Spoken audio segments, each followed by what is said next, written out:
नमस्कार दोस्तों, इस वीडियो में हम इथीरियम के बारे में बात करेंगे। बिटकॉइन के बाद दूसरे नंबर पे इथीरियम नेटवर्क ही है। जैसे बिटकॉइन नेटवर्क पे बिटकॉइन करेंसी की ट्रांजैक्शन स्टोर होती हैं, इथीरियम ब्लॉकचेन पे वो तो होता ही है, उसके अलावा स्मार्ट कॉन्ट्रैक्ट्स भी स्टोर होते हैं। स्मार्ट कॉन्ट्रैक्ट्स छोटे मोटे कंप्यूटर प्रोग्राम होते हैं। कंप्यूटर से कोई भी काम कराने के लिए उसे इंस्ट्रक्शंस देने पड़ते हैं। उन इंस्ट्रक्शंस को कंप्यूटर प्रोग्राम बोलते हैं। स्मार्ट कॉन्ट्रैक्ट्स में जो भी इंस्ट्रक्शंस भरे होते हैं वो उन्हें फॉलो करते हैं।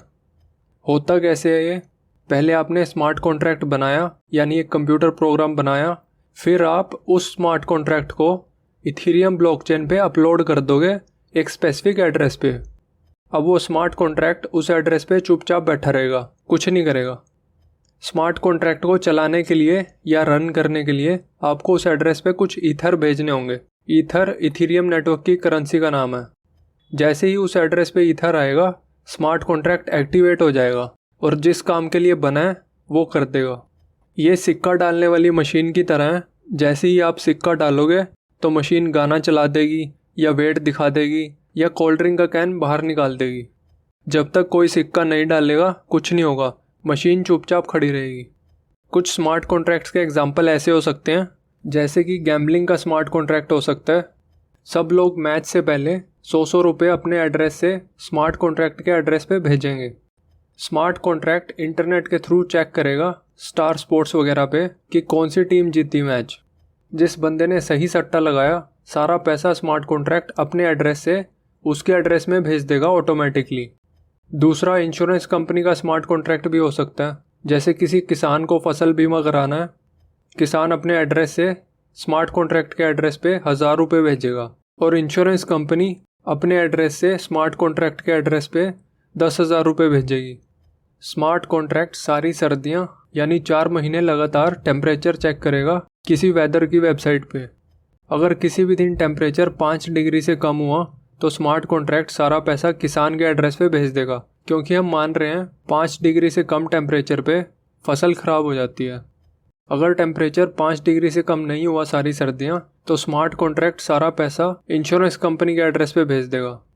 यहाँ तक हमने जाना कि बिटकॉइन के किसी भी एड्रेस पे सिर्फ बिटकॉइन करेंसी स्टोर होती है। दूसरी ओर इथीरियम के एड्रेस पे ईथर करेंसी और स्मार्ट कॉन्ट्रैक्ट, दो चीज़ें स्टोर हो सकती हैं। स्मार्ट कॉन्ट्रैक्ट्स के बारे में एक्साइटमेंट इसलिए है क्योंकि वो मिडलमैन को ख़त्म करते हैं। दो लोग आपस में जैसी भी डील करना चाहें स्मार्ट कॉन्ट्रैक्ट में भर सकते हैं। स्मार्ट कॉन्ट्रैक्ट उस हिसाब से ही चलेगा। स्मार्ट कॉन्ट्रैक्ट एक बार चल गया तो उसके बाद कोई इंसान कुछ नहीं बदल सकता, वैसे ही चलेगा वो। दूसरा, स्मार्ट कॉन्ट्रैक्ट ओपन सोर्स होते हैं, मतलब आप स्मार्ट कॉन्ट्रैक्ट का कोड चेक कर सकते हैं या किसी और से चेक करा सकते हैं। बहुत सारे स्मार्ट कॉन्ट्रैक्ट्स को एक दूसरे के साथ लिंक करके ऐप्स भी बनाई जा सकती हैं। इन ऐप्स को बोलते हैं डिसेंट्रलाइज्ड ऐप्स या डी ऐप्स। जितनी भी ऐप्स प्ले स्टोर पे हैं, जैसे ऊबर, यूट्यूब वगैरह, सबकी डिसेंट्रलाइज्ड ऐप्स बनाई जा सकती हैं।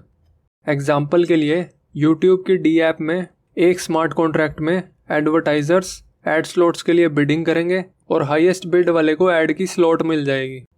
दूसरा स्मार्ट कॉन्ट्रैक्ट वीडियो क्रिएटर्स को व्यू के हिसाब से पैसे देगा। तीसरा स्मार्ट कॉन्ट्रैक्ट कॉपीराइट्स चेक करेगा। चौथा कुछ और करेगा और पांचवा कुछ और। यानी आपने यूट्यूब बना दी बगैर यूट्यूब कंपनी के, मतलब मिडलमैन को हटा दिया, क्योंकि सब कुछ ऑटोमेटिकली चल रहा है घड़ी की तरह। ऐसे ही ऊबर, फेसबुक, ट्विटर जैसी ऐप्स के लिए भी किया जा सकता है। ये सारे मिडलमैन अपनी पॉलिसीज़ काफ़ी चेंज करते रहते हैं, जिसकी वजह से यूज़र्स और डेवलपर्स दोनों को नुकसान होता है। लेकिन ये मिडलमैन अच्छे काम भी करते हैं, जैसे कि यूट्यूब मॉडरेटर्स गलत कंटेंट अपनी वेबसाइट से हटा देते हैं और अमेज़ॉन वाले जाली प्रोडक्ट्स को और प्राइस गाउजिंग करने वाले सेलर्स को हटा देते हैं। दूसरी ओर डिसेंट्रलाइज्ड ऐप्स भी काफ़ी अनफेयर काम कर सकती हैं, जैसे कि किसी शहर में एक जगह पे टेररिस्ट अटैक हुआ है, लोग वहाँ से भागने के लिए ऊबर बुक कर रहे हैं। डिमांड सप्लाई से ज़्यादा देख डिसेंट्रलाइज्ड ऐप ने ऑटोमेटिकली प्राइस इतने ज़्यादा बढ़ा दिए कि कोई बंदा अफोर्ड ही ना कर पाए। क्योंकि मिडलमैन फ्री डी ऐप में इंसानों की तरह दिल नहीं होता, वो जैसे काम करने के लिए बनाई गई हैं वैसे ही काम करेंगी, सही गलत का फैसला नहीं कर सकती खुद से। जैसे ऐप्स को डिसेंट्रलाइज्ड किया जा सकता है, वैसे ही एक पूरी कंपनी को भी डिसेंट्रलाइज्ड किया जा सकता है। कंपनी का सारा काम स्मार्ट कॉन्ट्रैक्ट्स करेंगे। इस तरह की कंपनी को बोलते हैं डिसेंट्रलाइज्ड ऑटोनोमस ऑर्गेनाइजेशन या डाओ। एक ऐसी कंपनी की कहानी सुनाता हूँ। कंपनी का नाम था द डाओ। कंपनी एक वेंचर कैपिटल फंड थी, 2016 में एस्टैब्लिश हुई। काम ऐसे होना था कि इन्वेस्टर्स द डाओ को पैसे भेजेंगे और उन्हें बदले में टोकन मिलेंगे, जिनका इस्तेमाल करके वो वोटिंग कर सकते हैं कि किन स्टार्टअप्स में वो सारा पैसा इन्वेस्ट किया जाए। वोटिंग के हिसाब से जो टॉप की स्टार्टअप्स होंगी उनमें उसी हिसाब से द डाओ पैसा इन्वेस्ट कर देगा। ये सब ऑटोमेटिकली होना था।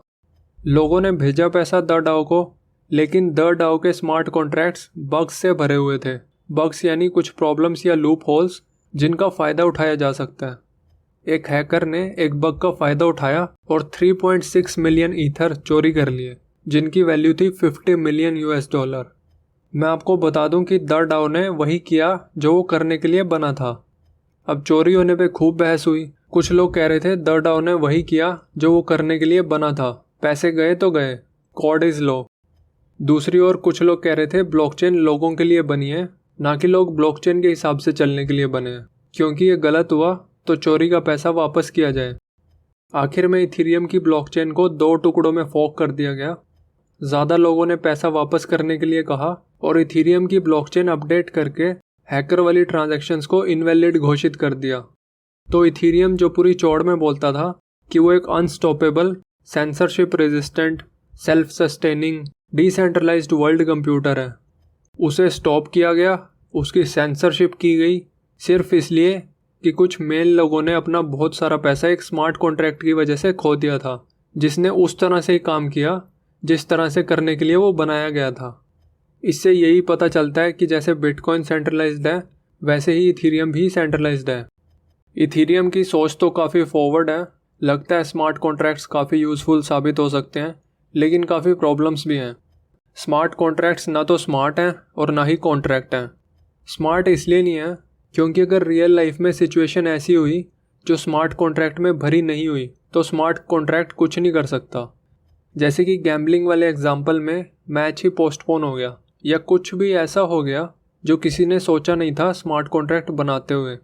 और कॉन्ट्रैक्ट इसलिए नहीं है क्योंकि लीगल नहीं है। कोर्ट्स असली कॉन्ट्रैक्ट्स को ही लीगल मानते हैं। अगर कोई डिस्प्यूट हो गया 2 लोगों के बीच तो क्या कोर्ट्स एक्सेप्ट करेंगे स्मार्ट कॉन्ट्रैक्ट को लीगल कॉन्ट्रैक्ट की तरह?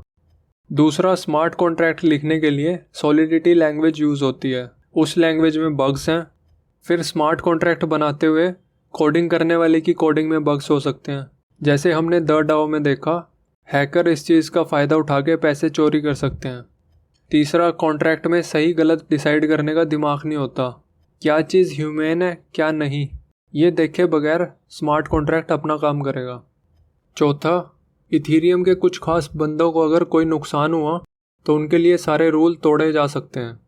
फाइनली, इथीरियम का एक और यूज़ है, इथीरियम स्मार्ट कॉन्ट्रैक्ट टोकन भी क्रिएट कर सकता है जो इनिशियल कॉइन ऑफरिंग्स में यूज़ होते हैं। टोकन और ICO क्या होते हैं अगली वीडियो में बात करेंगे।